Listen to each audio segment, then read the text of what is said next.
I remember my worst time of my life during the time where I was severely unhappy on my life, very much so depressed, looking things in a bad manner, like everything that happens, I'll hate myself for it. I'll shit on myself. Why do I look so shit? Why do everyone hate me? Is it just me? Or am I this, that, and a never ending spiral? That happened when I was 16, when I was 17 years old. As a matter of fact, there's still a bit of me of that when I was 18. When I first started high school, there's a few things I did not expect. I did not expect the changes of life to be that much. Where once you're a carefree guy, that into like in secondary school, and suddenly shit got serious. Shit got serious because everything you need to do to determine your future. All of those grades, the extracurricular, they become so real to the point of you're like, what the fuck? And then everything prior to that is just useless. Doesn't make sense. And then by the time you were watching your peers around you, your friends succeeding more than you, what you seeing them do all day is just slack off. Or you see them all day just play games, grind hard on their games that, oh, you grind on the Valorant, bro. You need to grind on Valorant. But that time, I don't think Valorant is. They grind on some kind of game, right? And then they still get better things to do than you. They still get more accomplishment than you. How would you feel, man? At that time, I felt mad. I got jealous. I'm angry. All sorts of emotions floods in. I'm like, what the fuck? This is just so unfair, man. Look at this guy did nothing, and bro got everything. And look at there's another guy that did everything, and bro got only a little shit out of it. Like that was a big severe turn for my life. And then a year later, when I was like 17, I made a lot of mistakes. Things went downhill. I was skinny fat. A guy, a bastard that plays games all day. Every time you go home, you play game. You go home, sit on your computer, and you play game, or you play on a game. And then you just don't do any kind of sports other than, do some PE at school, and you call it a day. And you call it a day at that time. And your mental health seems to get shittier and shittier, even though when you play games, you seems to be happy. When you play games, you seems to be, oh my god, this is so exciting. Oh, I got the new character. I'm like, holy shit, like that's what you feel when you're playing game. And then the moment you stop, you're like, this is hell, bro. I don't do the assignment, I don't do the homeworks, and I just don't feel like it. Like I don't feel like the fun that I get when I'm playing games. So I reach a point of not touching the homework, not doing anything. Like I just play games, go to school, come home, play game. Sometimes faking a sick maybe, just to sit at home. And to a point where people would say to me, yo Jason, you fell off. Like you fell off, bro. Where are the old you? And then if anyone were to say that to me during my 17, I'm 17, I'll be so damn pissed off at that guy. I probably would shit talk him behind his back, or like look down on him, or like just shit on him overall, because I'll be so mad at him. But to that person's accord, he's merely right. He's not wrong. So what happened from there onwards? Around August of 2023, Yeah, is it 2023 August? Yeah. Yeah, I'm just checking in. I'm not used to the 2025 schedule, right? During August of 2023, I told myself one thing, and it's the one thing that changed my life. I started to go to the gym. I finally convinced my mom to send me to the gym once a week after class. After school, she would drop me at the gym. And then usually, I'll just invite one of my homies that stay nearby. He's a very close friend of mine. And we will hit up the gym for 2 hours at least. And he will usually do his calisthenics with his pull-ups, dips, and his weighted training on the bicep curl and bench press. While I'll train on the regular SPD, like deadlifts, the squats, the leg press, all those shit, right? My man will focus more on calisthenics. So we hit up the gym once a week. And you know what I noticed? You know what I noticed when I start hitting the gym? The fact that once you hit the gym, the amount of clarity you gain, the amount of mental voice, those noise in your head, it just goes silent. It's like the meme that back then I would see, fix when you're young, like lifting heavy circles literally can make you go happy. Like I cannot deny that me going to the gym, have a leg day that lift like probably it's heavy but it's touching, but right after I'm finished, I'm like, holy shit, this feels amazing. I'm like on top of the world. Like if I can lift that shit, then holy shit, I'm good, man. I'm best. You could say something like that. Like holy shit. Holy shit. Like the amount of feeling, the amount of dopamine you release from actually doing the hard work that go through the bench press and then like almost have the bench fall on you and you're almost dying. Feels good. Miraculously, it feels really good. Like it's way better than games. Like holy shit. That's the revelation I made. That's the revelation I have. And you know what's one thing that gym also make a significant changes? It changed my mood way better. I used to be a very impulsive guy that the moment something goes wrong, I'll be mad as fuck. I'll be slamming shit left and right. Like if things doesn't go wrong, I'll take this calculator for example and slam it down and the calculator will be broken and then I need to buy a new one, right?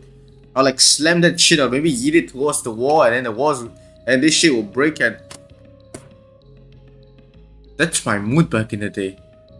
And then the moment I start going to the gym, I start to release that form of energy or those anger that things doesn't go right in my life towards gym. I start releasing those energy into my deadlifts and squats. And miraculously, two things happened. One, my mood got better because all of that energy is spent. They're not stored in your body. So mood, the amount of energy, like this energy that you store, like you hold in, like let's say someone speaks shit about you, you got mad, and then you hold it in, and then times goes on, you hold in more and more, and at one time, next time maybe that guy teased and then you're on a limit, right? And it's like a beaker. Every time someone teases you, you add a bit of water in it, right? And when the water overflows is when you go explode and then like go rage and then like go do some crazy shit, right? That's what happened. That's the analogy I give you. It's like a beaker. Every time someone shits on you, you get mad, you add a bit of water. So that's adding in water, but your water ain't going out. So the probability of you going like rage on someone that it's 100%. It's completely 100% because there's no way to spend that energy on that amount of anger. And the moment you have gym, you know what happens? It completely solves that problem for you because that amount of energy, that amount of the water in that beaker can literally spend to do your PRs, do your gym, to do your energy, like release that energy in the gym, and that water will be slowly spent and consumed towards like literally non-left, and then you just like feel like you hit the reset button. Bro, that's a W, bro. You seem like you go to the gym literally makes you reset your anger level, basically makes you more stoic, like completely That's a completely gain, bro. Like, you want to learn more about stoic, check out my last video. I made a video about how you could remain stoic on like the worst case scenario, and how that stoicism, that calmness can actually leverage you and show that you have an upper, like you have a high ground, you have an advantage over the other person, right? And the other benefit you gain from the gym, other than spending that anger, is that anger can help you hit your PR better. And those people that they, after their breakup, and then their bro just open up their phone and just show them the breakup message, or a girl rejecting that message, and that person just go crazy, like bench press like that. Like, the meme where the heartbroken teen can lift 3 a lot. And it's true. It is true, because I experienced it myself. I went from, within a month, my deadlift went from like absolutely, those normal barbell and just a 5 kilo weight. I went that until 20 within a month. Within a month, like every week I add 5 kilos to my weight. Every week I'll add 5 kilos to both sides. It's miraculous. It's just astronomical, the amount of energy you could spend at the gym, like the amount of energy that you could channel in, and you could hit your PR, and you get so much stronger when you just spam reps. You just go into the gym, makes you stronger. Like, holy shit, someone makes you mad, and then you hold it in, that makes you stronger by muscle gain. Holy shit, man, that's a win, bro. That's a mean. You get more muscle mass, you look more attractive, more girls will want you, and then your problem is solved. You break the chain. You break the chain forever. And now that's just one thing that I realized that helped me a lot. But during those times, still when I go to the gym, I notice myself still not really happy. I still notice something is missing. So I feel like that's a void in myself, Like, gym is good, but I feel like something is missing. Something here is not right. And I realized a few months later, I lack a purpose. I lack a purpose in my life, because my life consists of wake up, go to school, go to gym, sleep, and maybe add in do assignment. That's all. There's nothing exciting about my life. It's completely boring schedule, like a robot. Like, who else would have excited to live that life, bro? I'll give you that life. You probably reject it. You probably be like, holy shit, this is so shit. Why would I want to take it? Only if I give it to an African guy, he probably would be happy about it. He can go to the gym. But is it worth it to live a schedule like a robot, when you have no excitement over the things you do? So that's the dilemma I have. And I noticed something. That's also the time where I stumbled upon a lot of these self-improvement people, like David Goggins. And then where I noticed things like Hamza, Andrew Tate, Ali Ibrahim. Like, some of these people literally changed my life. Like, we don't go down about the controversial part. I don't give a shit, right? Who cares? I don't give a shit. They do whatever they want, right? They could say some random shit. Not my problem. You're not me, right? So what happened? The wisdom they gave sparked something in me. Where's my purpose in life? Like, what am I living for? What am I fighting for? Am I just living here and just sit there and do nothing and just eat, work, sleep, work out? That's all? That's so boring. There's nothing to it other than doing that on repeat. Like, you give a normal person, like, literally, you can give you the music, the same music, and they click it on repeat, listen it to literally, let's say, how long would it be? 1 month straight. The next month I tell you to listen to it, you probably will say, hell nah, bro. Don't show me that music ever again. Like, don't show it from my face. Get that shit out of my face forever, bro. That's probably your response. And I don't blame you for it. It's completely normal. So, the second thing is to have a purpose in life. Man crave purpose.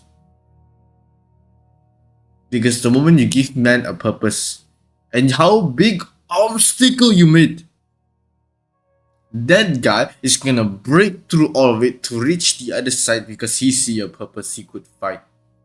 Something that he could fight. Maybe for his parents, maybe for his country, maybe for himself, maybe for his family. Whatever it is. Once a man have a purpose, you get it. But how do you find your purpose? You might say, how, bro? I don't know how to find. That's what the normal people would say. You know how I found mine? By this miraculous book. Let me show you. I have it with me on my site. A book.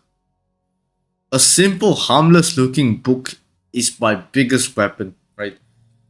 It's my diary entry. Where I journal things, my thoughts, my feelings, my gratitude, my ideas, everything I have in this book. Right? This is the old book. I already finished it. Like completely fill out. Like all the way fill out. Like you could see. Right? I have another book, but this is just an example that I show you. That's what happened. That's what started all of this. Is to write and journal your thoughts, everything, and then you just sometimes read back on your own entries and understand yourself. To know more about yourself, because the person you spend eternity until the day you die, it's yourself.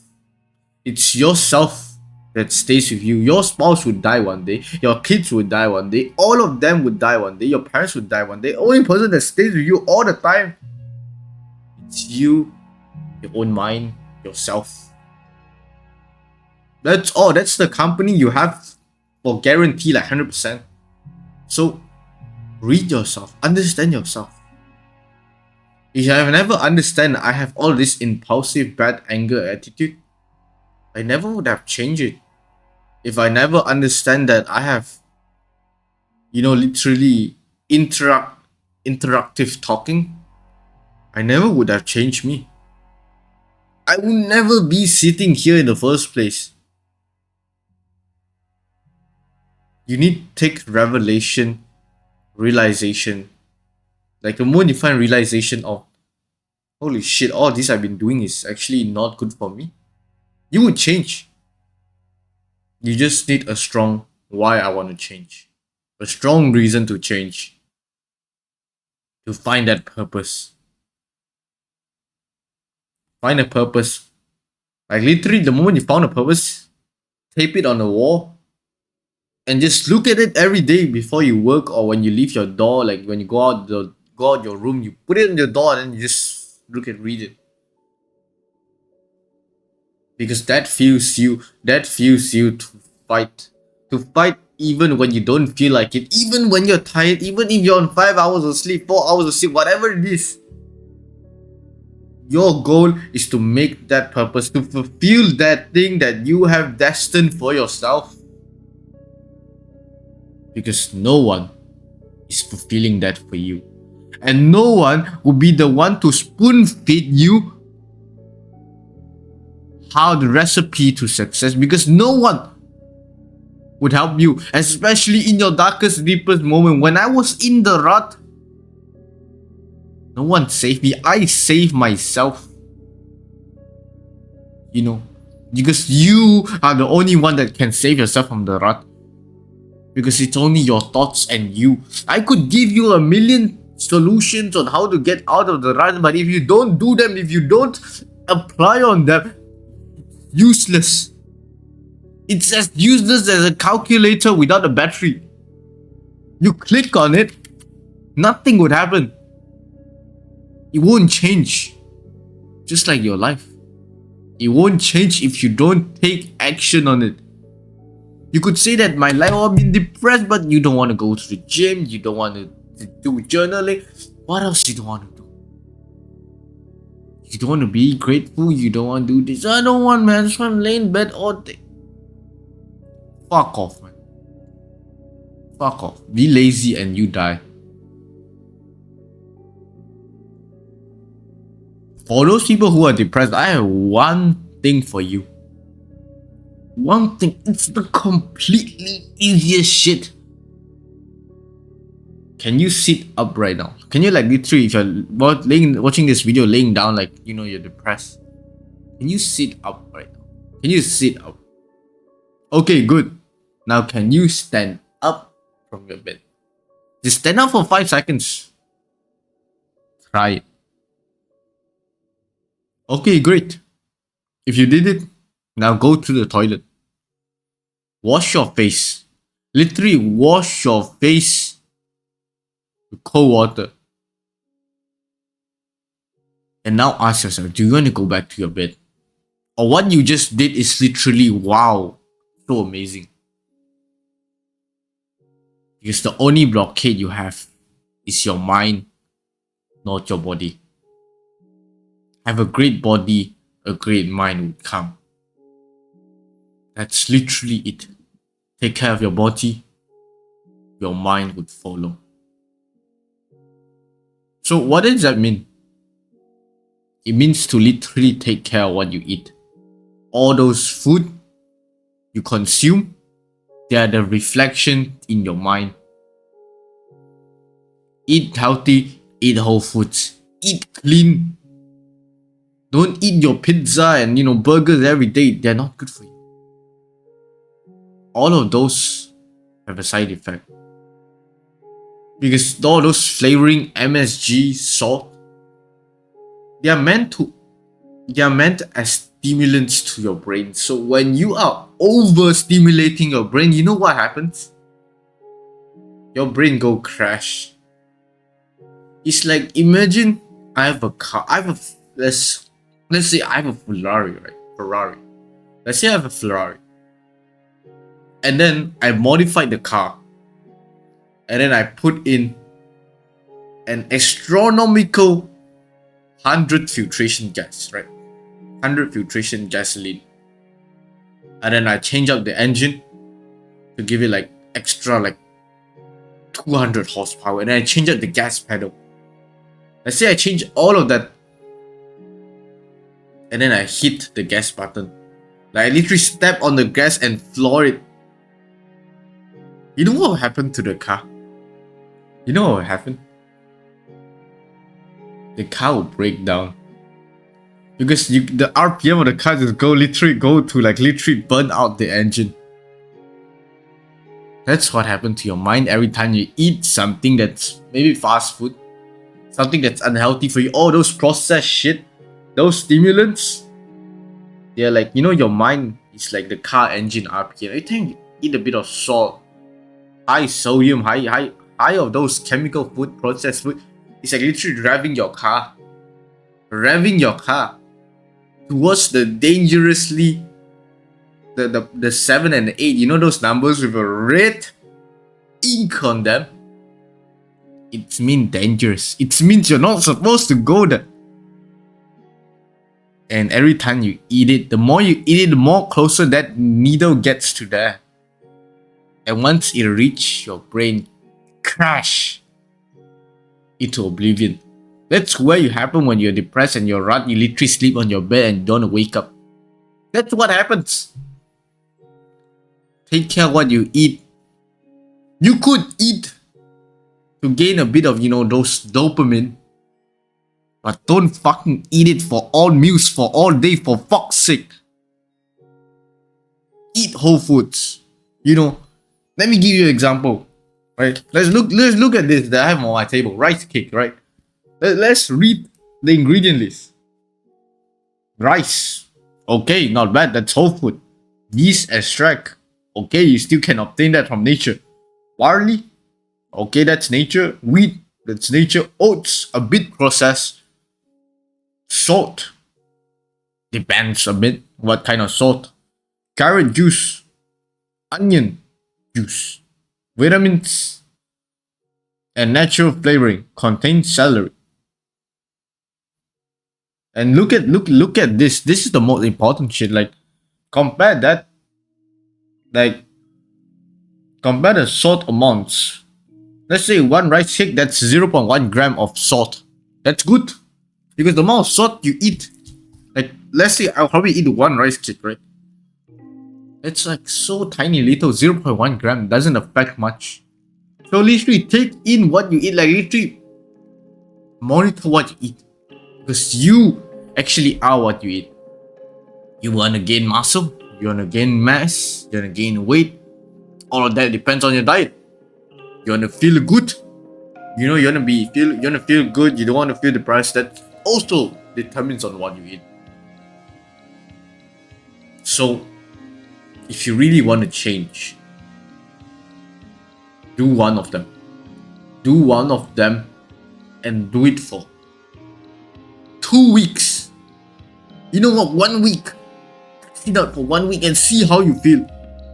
You feel better? Do this. Do all 3 of them and gradually doing them for the next month. Like first month, maybe you fix on the diet. Second month, you fix on your journaling. Like, sorry, you just write a few things down, and then the third month, you go to the gym, right? And if you do that for a month for one of them and it doesn't work, come back to this video, fucking click this like button and go to the comments and say, Jason, you fucking scammer, this doesn't work, you scumbag, I'm subbing, and all of that. Yeah, all the rights. And we have a handshake, man to man, that you would do it if you really want to change.